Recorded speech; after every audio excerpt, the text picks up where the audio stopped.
Assalamualaikum. Okay geng, so ni aku nak review dekat hampa Hot Wheels Premium Car Culture. Yang ni kad premium tebal dan besar dia tak sama dengan yang kad mainline tu.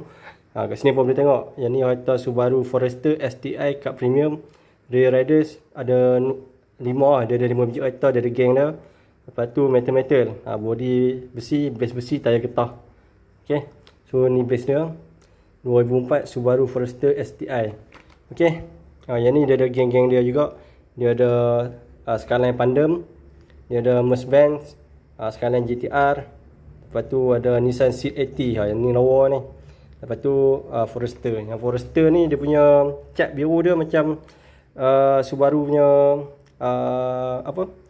Subaru punya line lah. Sebab biru dia kan. Nampak dia punya bling-bling. Mas-mas ni.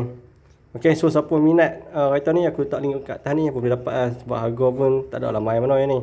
Dia dalam konsep modern klasik yang Hot Wheels buat keluar ni. Okay, so kalau ada benda nak tanya boleh komen kat bawah. Assalamualaikum.